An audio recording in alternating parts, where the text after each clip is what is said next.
Okay, hey, hi, hello.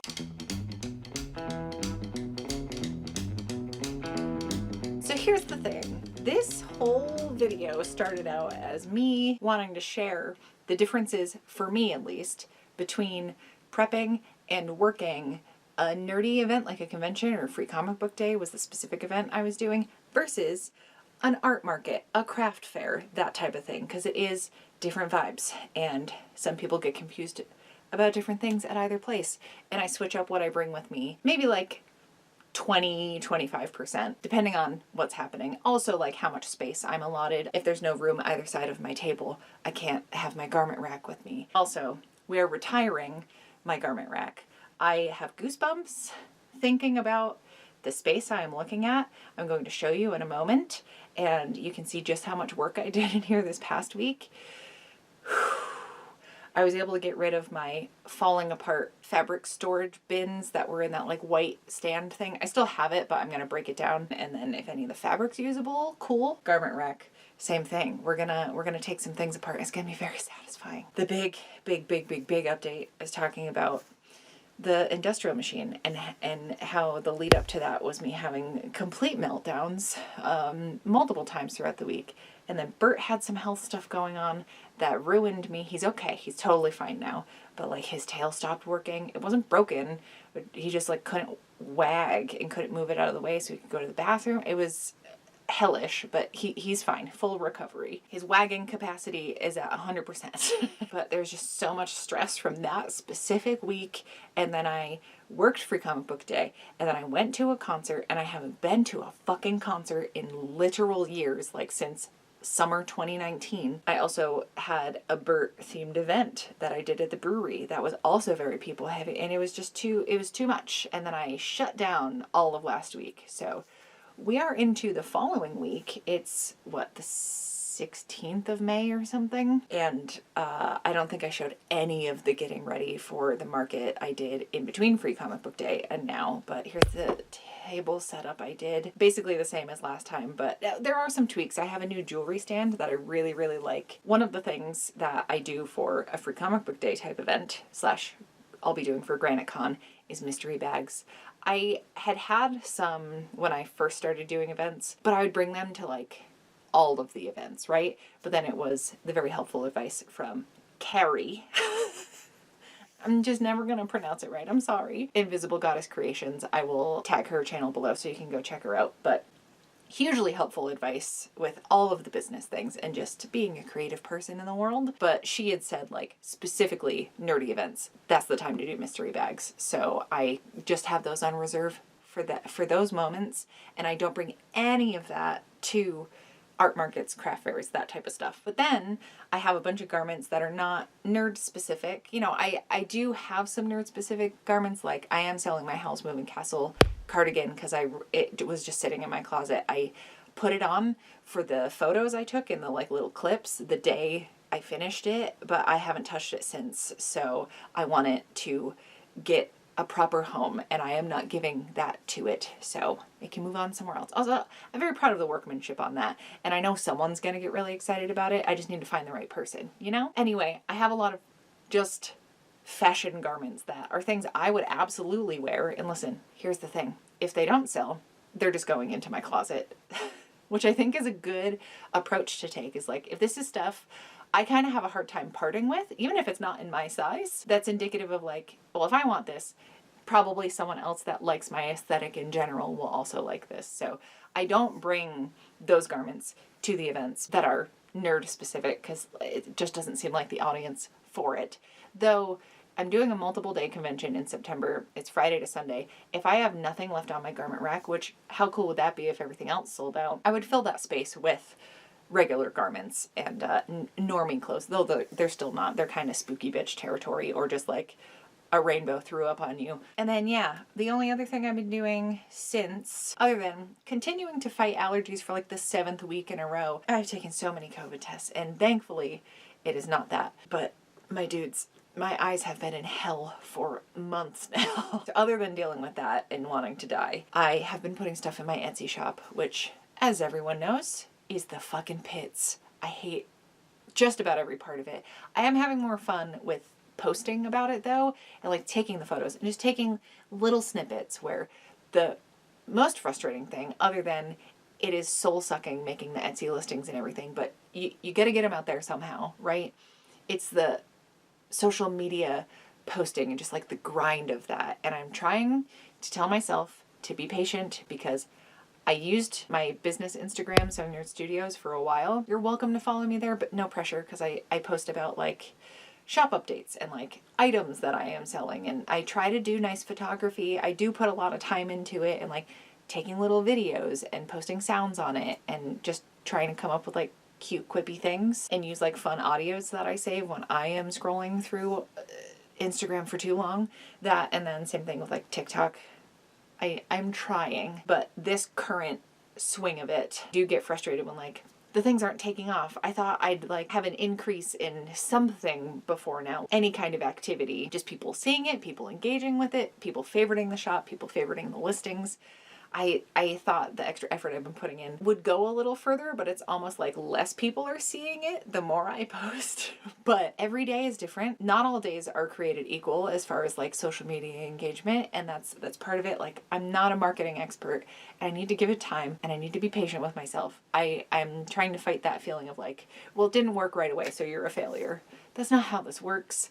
And if you do the same, because I know a lot of y'all have similar brain wiring to me, it's okay. Things don't magically fix themselves and like take off in a week and a half. Also, it'd be overwhelming if that was the case. I also don't actually want that. I'm telling myself I'm disappointed I don't have it, but I don't actually want that because that is not at all sustainable. So anyways, doing lots of Etsy stuff. I still have so much to list because I have made so much inventory the past couple months, which is a good problem to have. The only issue now with the new things I have coming in, even with how much I have cleared out of my shop and donated and recycled and all of this stuff, I still don't quite have room for the inventory I do have. So if there's a bag you've seen that you think a friend would like and you want to share it, that'd be super cool. I'd appreciate it.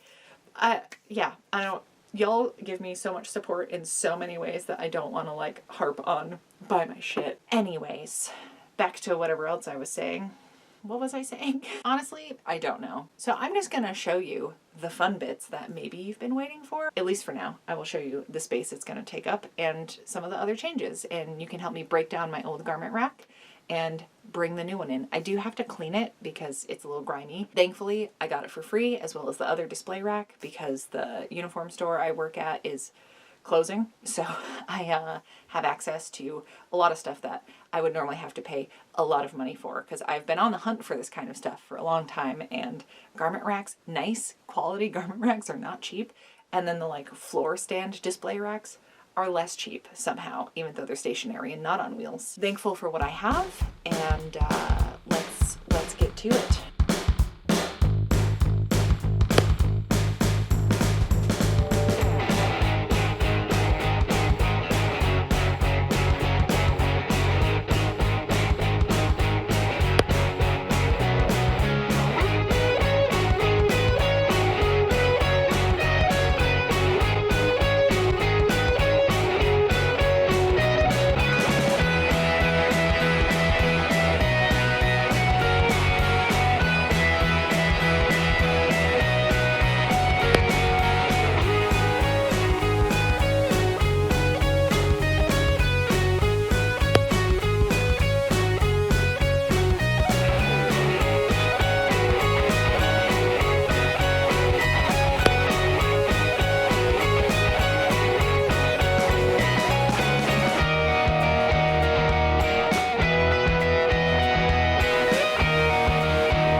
lot of things have already changed in here, but more are about to happen because, this, I will be putting wheels on it, but these aren't going to fly. So we're going to get some more heavy duty ones to go on the bottom here.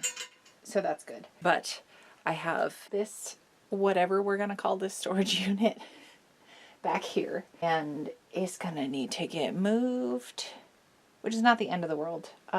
It's just going to have to go on that back wall, which has a ton of clear space because I just got rid of a bunch of stuff.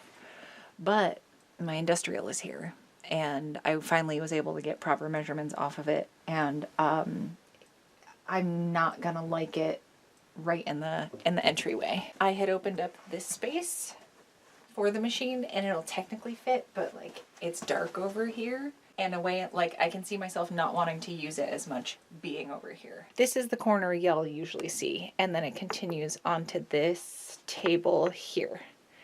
And then there's a gap, and then there's the dresser.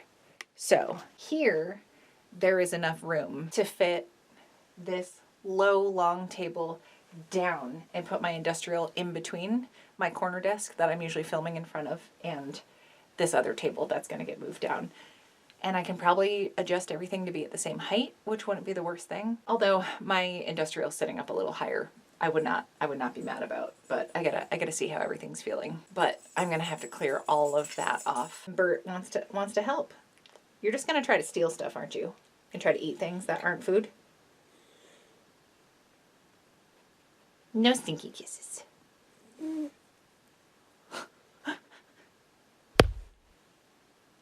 Who's that? Do you see? Can you see yourself? Who is it? Who's there? Oh my God, Bert. Who's that? Who is this? Who's this?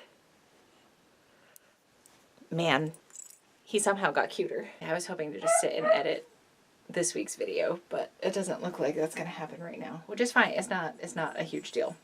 I'm doing this to myself, but I will like it a lot more in the spot that I'm going to put it. So, it's time to clear stuff out.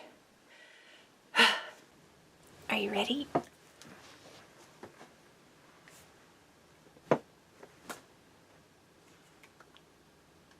I just put oil in it. I haven't run it yet. I'm kind of nervous because I feel like I'm going to break something. But, I don't think there's anything else I'm forgetting. Make sure you watch a lot of videos on how to put this together because I got it assembled, which basically just meant they had the table together already and the motor attached to the table, which that means there's less I did have to put together, but there's still a lot of steps you have to do yourself. I'm very thankful I have experience with this type of machine, a fancier version. So this was a little more basic, which made it easier, but like, it's a lot, so just putting that out there. I was not prepared for how much we had to do. And it came with a very bright light. So, okay, I think it's time to plug her in and turn her on. I'm just gonna use this poor turtle fabric that has had the ever-living shit kicked out of it for, a while now. I use it to change my serger threads and just like test anything else out. This is all the frustration of my original Husqvarna Viking dying. Also, both machines ended up going to the sew and vac because my new one was making this like buzzing noise. It was super frustrating and it wasn't all the time. So then when I brought it to the shop, of course, like when you bring a mechanic when you bring a mechanic to the car, when you bring a car to the mechanic, then it doesn't make the noise that you're bringing it in for. It's super frustrating and they couldn't duplicate it. So I was there for like half an hour, 40 minutes or something. It just wasn't happening. So thankfully, like by the end of that day, they said they got it sorted and they had to replace the whole head of the machine. Like they said it was a circuit issue, which is, I'm so very thankful that I did bring it in and got it taken care of. And it was still under warranty. Like I just got that machine. So that was fine. And I think because that whole thing was happening, they normally take a week or two to service a machine and get it back out to you, but they like rushed through my older machine. So that will also be ready for pickup. We can go get it tomorrow, and I'll have that as a backup. And it'll actually be kind of nice because then if someone comes over, wants me to show them how to sew something, I can do that, and like we can do side by side, or I can keep that one as my like travel machine because things get jostled around, and I never liked taking my machine with me places, but having my new one that I can just keep here all the time and keep that one as my like, I'm going to do a sewing job at someone's house, or I'm like pet sitting or house sitting for somebody and just like keeping an eye on things and want to bring my sewing machine, that's a really good alternative. Or just like visiting friends and working on projects together. Can't tell I'm procrastinating. Let's turn her on.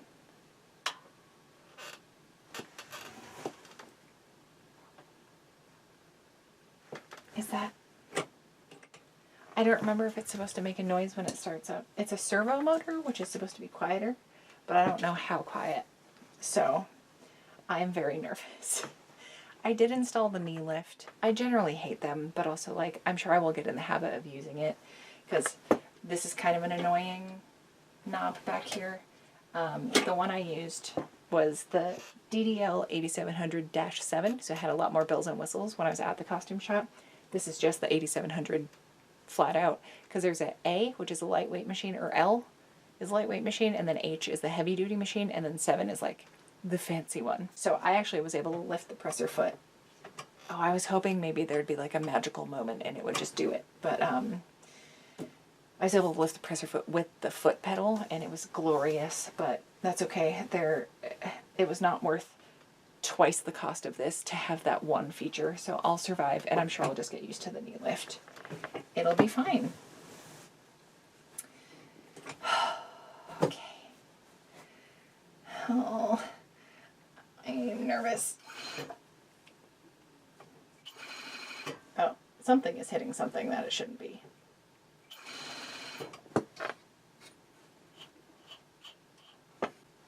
Oh, I'm so used to my lift being over here. I'm also glad I'm doing this on some scrap because there's like oil everywhere just from it getting moved.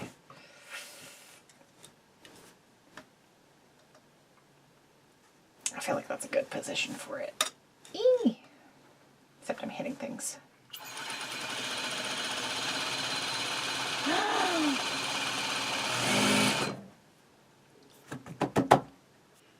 Okay. I rethreaded the machine because I missed a spot. I think that's the problem. And I did remount the case over here, and it's sounding much better. There was basically a whole piece we didn't put on, and that'll do it. That'll do it every time. So, and the laundry's going. Don't worry about it. Let's see. It's still wild that it doesn't make any noise when you turn it on. I know that's the point of a servo motor, but I forgot how quiet, because other industrials I use don't stay quiet when not actively being run. Like the second you turn it on, it kind of winds up and whirs, and then you can start going, and obviously it's noisier when you're running it, but it's constantly making noise, where this just, it's not. So it's gonna be hard to remember. I mean, there's a little light. You can't see any of this. There's a little, it like lights up, but it's also under here, so it's kind of hard to see. But my guess is that when I'm out of the room, like the sink just outside here is usually where I brush my teeth before bed. So fingers crossed, I will be aware of it. But I'm gonna try to make a point to like shut this and this off at the same time, so it's much more obvious when it's on. Anyway, enough of a preamble. Ooh, I just got nervous. Also, I'm getting used to the knee lift. I initially didn't want it involved at all because I'm really good at hitting my leg on it, but that's probably also because I never use the knee lifts on industrials, so I feel like if I just make it part of the habit when I'm pulling up over here, I think it'll be okay. Ugh, excuse me, I literally just woke up. So, let's give it a whirl, shall we? Let's make it so you can actually see. Okay. Oh, and I can lengthen the stitch. I like doing like a 2.5 for most things. Okay.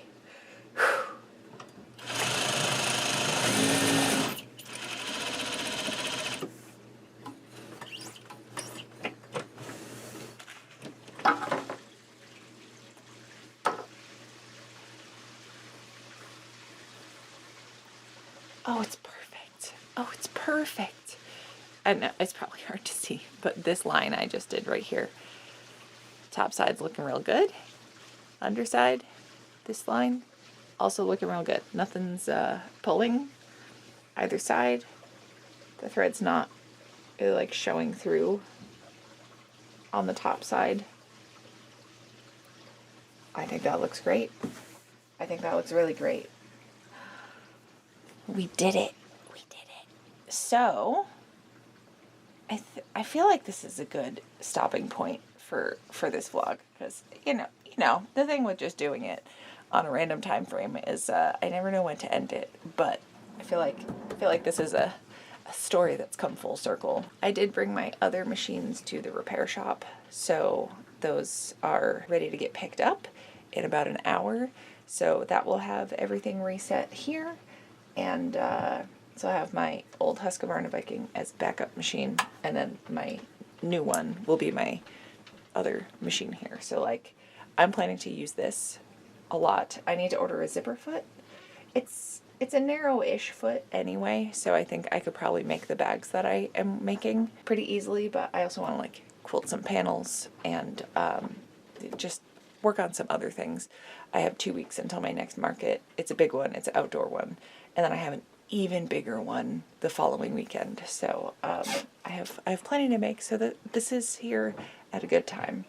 And then yeah, when I'm working on knits and stuff, or something that needs a buttonhole or zigzag foot, because this only does straight stitch, I will use my other machine. Also, yeah, I have all of my like solid color fabric out, because I'm going to start working on some quilted panels for some bags that I'm really excited about.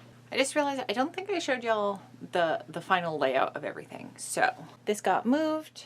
Gonna keep my garment rack across here for now. Again, let me know if you want me to talk about like my patterns, because I can go through what I have up here and then my digital ones, which I also have some that I need to put together so we can like just have a little patterning hangout. Then I got the cubes stacked up completely straight. I used to have the top one off to the side because I only had enough panels to do it that way. The top was open, so I'm just storing my serger there. Seems like a good spot. This thread rack over here used to be behind where my industrial is now, but the thread spool holder for that couldn't fit with the rack in the way, so we'll come up with a new thread storage system. But that second desk I used to have to my left is now just further to my left, and all the storage is the same otherwise. I have this whole area open other than this, which is on wheels and like super portable, and it's nice that I have some breathing room in here. So yeah, I like that when I come in the room I'm not gonna have just a wall of desk that I have to get past to enter. I still have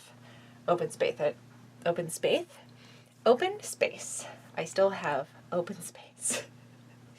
I won't feel like claustrophobic or cluttery coming in here. So I keep saying I'm gonna go pick up my new machines. I am gonna go pick up my new machines. Oh wait, if you're wondering why my lights are set up like this and like facing my desk, it's because I was taking some photos of my little Mothmans. These are actually like a bigger size. I have some charms that are actually smaller. Only a couple like this. Most of them are bigger. I don't know why I started making them so big. I also have turned a couple into keychains, so like not to like pimp myself out, but just if you're interested. I know y'all like spooky boys too. I have these in a bunch of different colors of jackalopes. Same thing, 2 different sizes.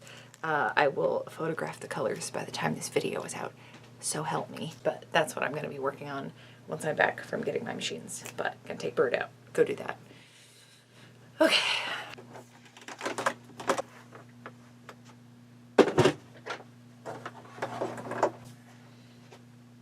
So, just kidding, I have to unhook this and bring it back to the sewn deck again, because it's still making the buzzing noise that I brought it in for this first time.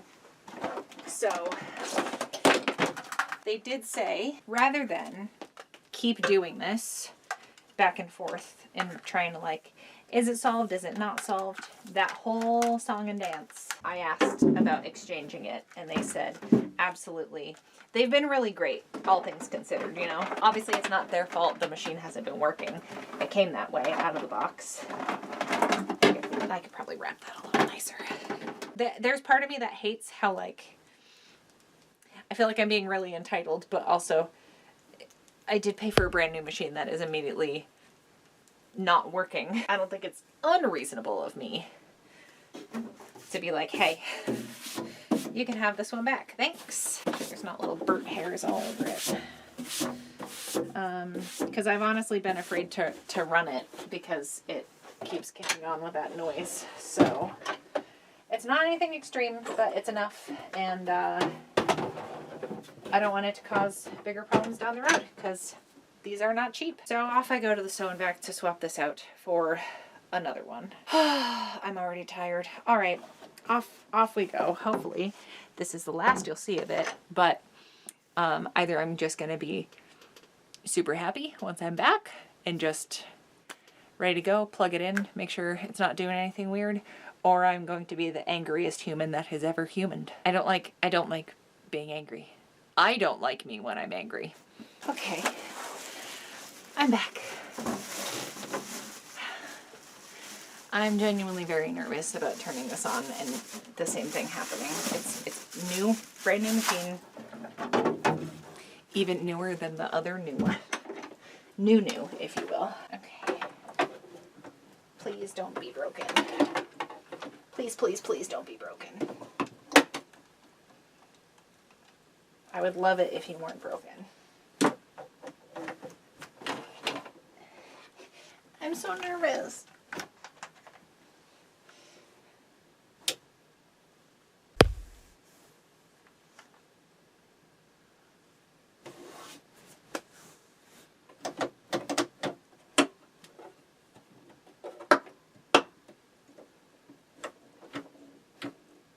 Well, there's no immediate noises, which is good. I guess we'll see. Son of a bitch.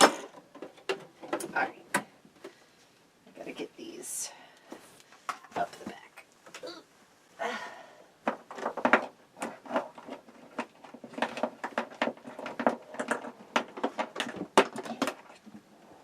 Man.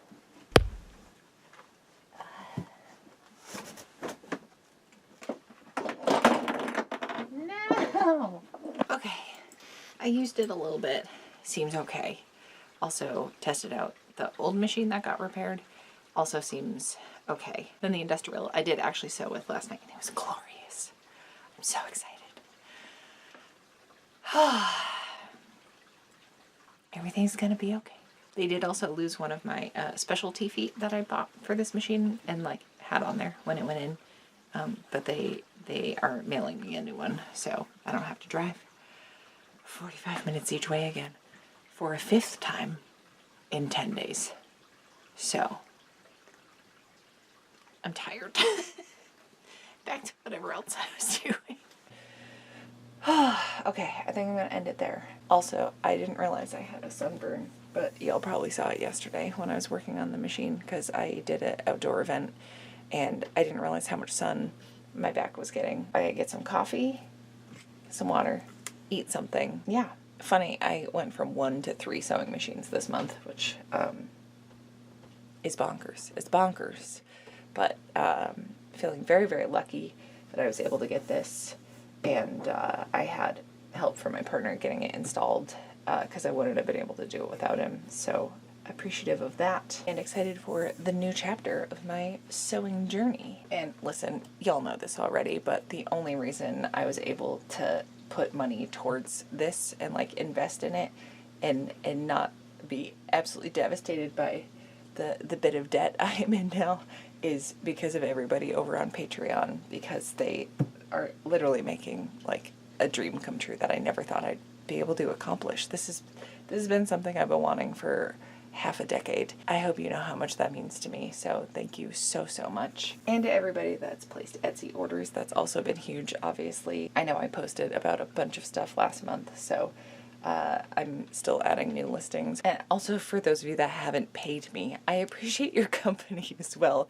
Just the comments, everybody in the Discord, like the community here means so much to me, and I am appreciating more and more hearing about other people that post YouTube videos as part of their livelihood. I guess not everybody is as keen on like fostering community, and like it's been one of the greatest joys of my life having this community where like I want to hang out with every person I've interacted with for the most part. Like, I love that about it. And why wouldn't somebody want that? Where I'm not in it for like big giant numbers. That sounds absolutely terrifying. Just hope you know how much I appreciate y'all. I've been in the trenches of the comment section and like live stream chat of bigger channels, and like some people are monsters. So thank you for being lovely little bog trolls with me, and I will see you back here with another video next Friday. Thank you so much for hanging out.